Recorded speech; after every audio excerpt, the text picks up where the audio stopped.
আসসালামু আলাইকুম। সংবাদে আপনাদের সবাইকে স্বাগতম জানাচ্ছি আমি নুসরাত। শুরুতেই সংবাদ শিরোনাম। গাজার মানবিক পরিস্থিতি নিয়ে মুসলিম দেশগুলোর উদ্বেগ। গাজায় মানবিক কাজে যুক্ত ৩৭ এনজিওকে ইসরায়েলের নিষেধাজ্ঞা। সৌদি জোটের বিমান হামলায় ইয়েমেনের নিহত ২০। যুক্তরাষ্ট্রের সঙ্গে সংলাপে বসতে রাজি ভেনেজুয়েলা, বললেন মাদুরো। দর্শক, এতক্ষণ শুনছিলেন সংবাদ শিরোনাম। এখন বিস্তারিত। আপনি যদি ইসরায়েলের ধ্বংস চেয়ে থাকেন তাহলে চ্যানেলটি সাবস্ক্রাইব করে দিবেন এবং ভিডিওতে লাইক করে আপনার মূল্যবান মতামত কমেন্টে লিখে জানিয়ে দিবেন। এখন বিস্তারিত। ফিলিস্তিনের গাজা উপত্যকার মানবিক পরিস্থিতি ক্রমেই অবনতির দিকে যাচ্ছে। এমন পরিস্থিতিতে এবার তীব্র উদ্বেগ প্রকাশ করেছে পাকিস্তান, সৌদি আরব, মিশর, ইন্দোনেশিয়া, জর্ডান, কাতার, তুরস্ক ও সংযুক্ত আরব আমিরাত। খবর আনাদলু এজেন্সি।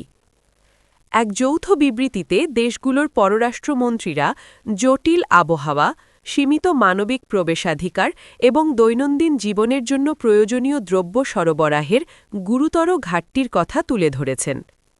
বিবৃতিতে বলা হয়, ভারী বৃষ্টিপাত, ঝড় এবং তীব্র শীত ইতোমধ্যেই গাজার ভঙ্গুর মানবিক পরিস্থিতিকে আরও সংকটাপন্ন করে তুলেছে। একই সঙ্গে জরুরি উপকরণ প্রবেশে বিলম্ব, মৌলিক পরিষেবা পুনরুদ্ধার এবং অস্থায়ী আবাসন স্থাপনের প্রচেষ্টাকে মারাত্মকভাবে ব্যাহত করছে। পররাষ্ট্রমন্ত্রীরা সতর্ক করে জানান, বর্তমানে প্রায় ১৯ লাখ বাস্তুচ্যুত মানুষের জন্য গাজায় যে আশ্রয়কেন্দ্রগুলো রয়েছে তা পর্যাপ্ত নয়। তার ওপর বন্যার কারণে প্লাবিত শিবির, ক্ষতিগ্রস্ত তাঁবু, ধসে পড়া ভবন এবং তীব্র ঠান্ডা তাদের জীবনকে আরও অসহনীয় করে তুলেছে। সেই বিবৃতিতে ইসরায়েলের প্রতিও আহ্বান জানানো হয়েছে যেন জাতিসংঘ এবং আন্তর্জাতিক বেসরকারি সংস্থাগুলো, এনজিওগুলো গাজা ও পশ্চিম তীরে টেকসই, পূর্বাভাসযোগ্য এবং নিরবিচ্ছিন্নভাবে কাজ করতে পারে। পাশাপাশি জাতিসংঘ ও আন্তর্জাতিক এনজিওগুলোর কার্যক্রমে বাধা সৃষ্টির যে কোনো প্রচেষ্টা গ্রহণযোগ্য নয় বলেও বিবৃতিতে উল্লেখ করা হয়। গাজায় ত্রাণ কার্যক্রম পরিচালনাকারী ৩৭টি মানবিক সংস্থার উপর নিষেধাজ্ঞা আরোপের ঘোষণা দিয়েছে ইসরায়েল। খবর এএফপি। বৃহস্পতিবার ১ জানুয়ারি তারাই ঘোষণা দেয়। সংস্থাগুলো নির্ধারিত সময়সীমার মধ্যে নিরাপত্তা ও স্বচ্ছতার মান পূরণে ব্যর্থ হওয়ায় তাদের এই অঞ্চল থেকে নিষিদ্ধ করা হবে বলে জানায় তারা। বিষয়টি নিয়ে আন্তর্জাতিক মহলের তীব্র সমালোচনা সত্ত্বেও এই সিদ্ধান্ত কার্যকর থাকবে বলে জানানো হয়েছে। ইসরায়েলি কর্তৃপক্ষ জানায়, আন্তর্জাতিক এনজিওগুলোকে তাদের ফিলিস্তিনি কর্মীদের বিস্তারিত তথ্য প্রকাশের নির্দেশ দেওয়া হয়েছিল। সেই শর্ত পূরণ না করায় সংশ্লিষ্ট এনজিওগুলোকে আগামী ১ মার্চের মধ্যে গাজায় সব ধরনের কার্যক্রম বন্ধ করতে বলা হয়েছে। এই সিদ্ধান্তের ফলে গাজায় মানবিক পরিস্থিতি আরও সংকটাপন্ন হয়ে উঠতে পারে বলে সতর্ক করেছে জাতিসংঘ। সংস্থাটির মতে, ত্রাণ কার্যক্রম সীমিত হলে মানবিক সংকট মারাত্মকভাবে বেড়ে যাবে। এদিকে ইসরায়েলের এমন পদক্ষেপে বেশ কয়েকটি মানবিক সংস্থা অভিযোগ করেছে, ইসরায়েলের আরোপিত এসব শর্ত আন্তর্জাতিক মানবিক আইনের পরিপন্থী এবং এতে তাদের স্বাধীন ও নিরপেক্ষভাবে কাজ করার অধিকার ক্ষুণ্ণ হচ্ছে।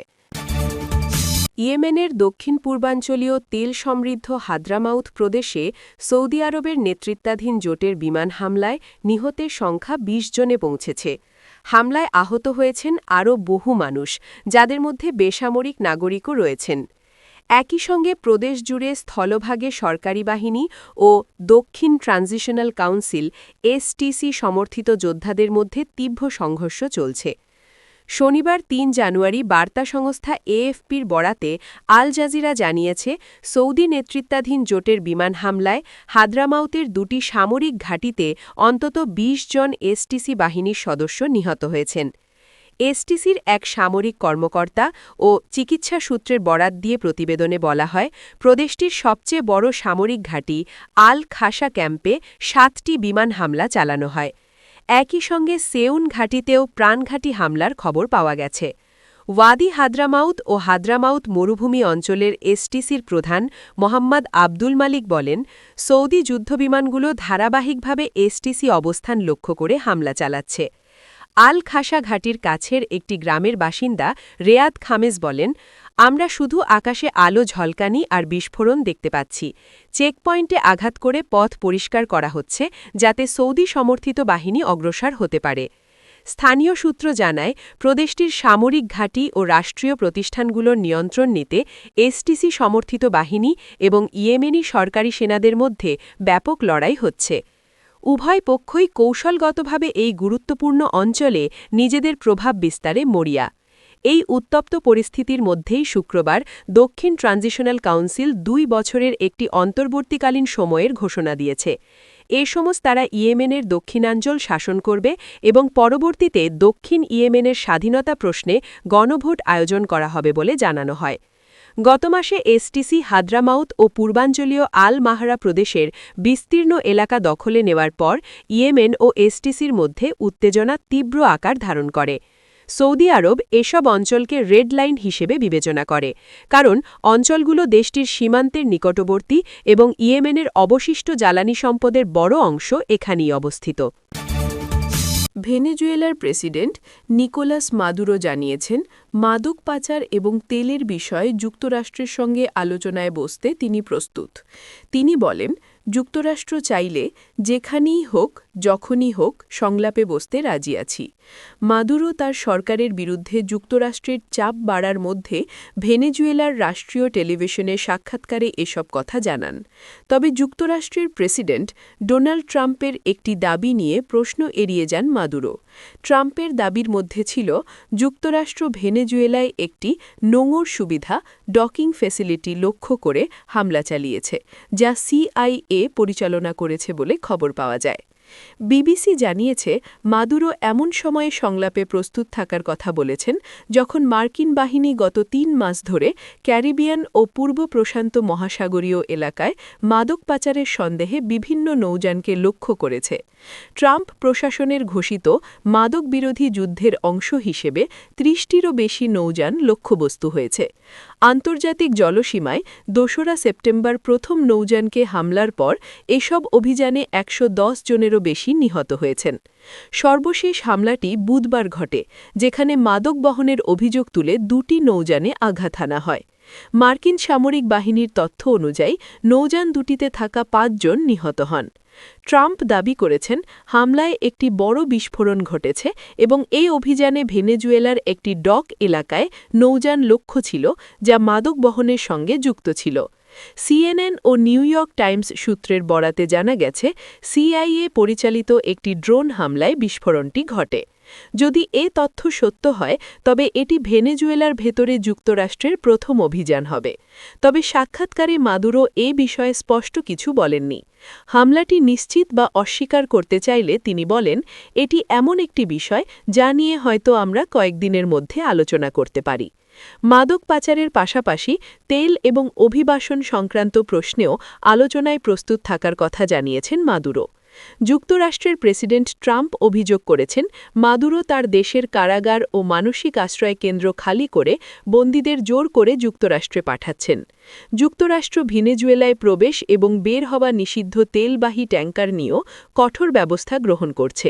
১০ই ডিসেম্বর যুক্তরাষ্ট্র ভেনেজুয়েলার উপকূলের কাছে একটি তেলবাহী জাহাজকে জব্দ করে। যুক্তরাষ্ট্রের দাবি, জাহাজটি ভেনেজুয়েলা ও ইরান থেকে নিষিদ্ধ তেল পরিবহনে ব্যবহৃত হচ্ছিল।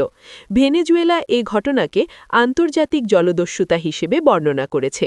এরপর থেকে আরও একটি তেল ট্যাঙ্কার জব্দ করা হয়েছে এবং একটি তৃতীয় ট্যাঙ্কারকে ধাওয়া করা হচ্ছে।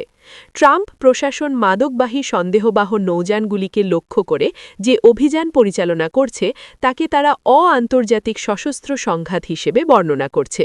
তবে আইন বিশেষজ্ঞরা বলছেন, এসব অভিযান আন্তর্জাতিক আইন লঙ্ঘনের অভিযোগের সম্মুখীন হতে পারে। বিবিসি জানিয়েছে, যুক্তরাষ্ট্র যেসব নৌযানকে লক্ষ্য করেছে সেগুলো সত্যিই মাদক বহন করছিল কিনা তার কোনো প্রমাণ তারা এখনও প্রকাশ করেনি। তবুও যুক্তরাষ্ট্রের সাউদার্ন কমান্ড দাবি করেছে, গোয়েন্দা তথ্য নিশ্চিত করেছে যে নৌযানগুলো মাদক পাচারের পরিচিত রুটে চলাচল করছিল এবং মাদক পাচারে জড়িত ছিল। দর্শক, এতক্ষণ শুনছিলেন সংবাদ শিরোনাম। এখন বিস্তারিত। আপনি যদি ইসরায়েলের ধ্বংস চেয়ে থাকেন, তাহলে চ্যানেলটি সাবস্ক্রাইব করে দিবেন এবং ভিডিওতে লাইক করে আপনার মূল্যবান মতামত কমেন্টে লিখে জানিয়ে দিবেন। এখন বিস্তারিত।